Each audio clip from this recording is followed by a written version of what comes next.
banging the piano with a hammer or something.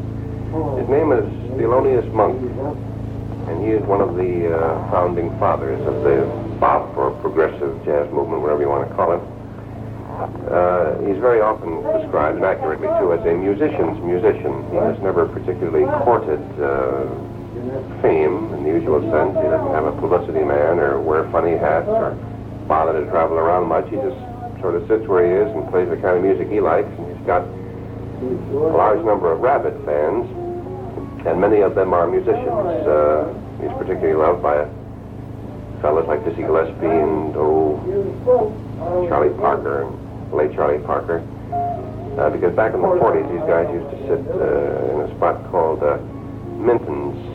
Musicians hang out here in New York, and they'd kind of work out jazz abstractions, which, as Dizzy used to put it, were designed to scare away no-talent guys. Originally, there might have been something a little too exclusive about it, but it's gotten pretty well organized since then, and now it's had a very profound effect on jazz. It seems to be the direction it's going, and you can't stop progress. So all the words that are being thrown against it are wasted, I suppose, in the long run.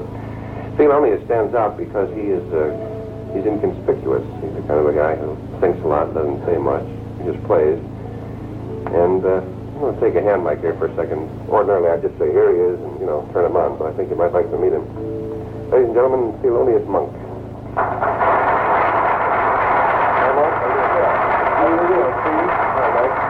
Sit down there.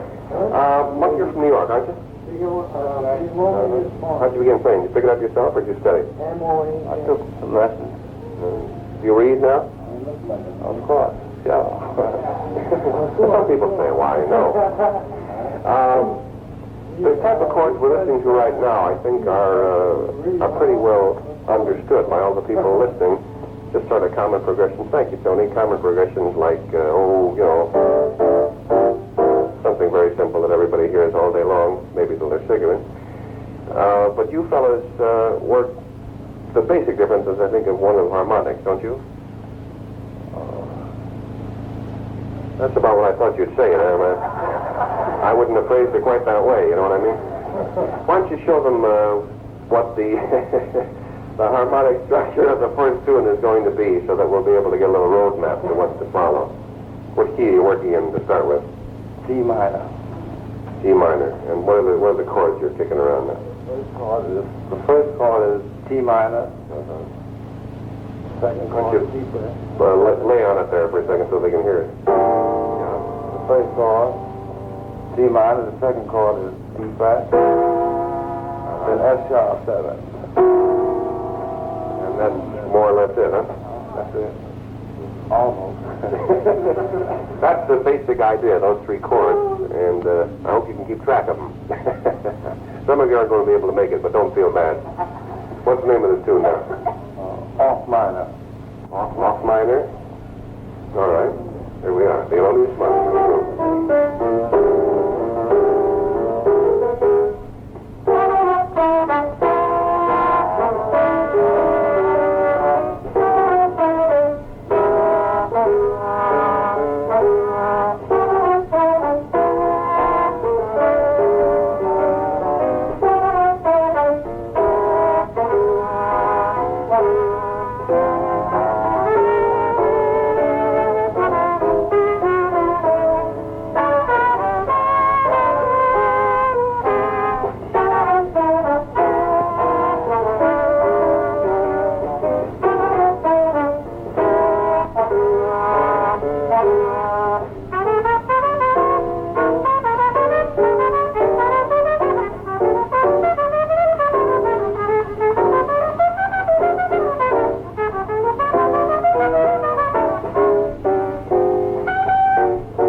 When you meet Thelonious Monk.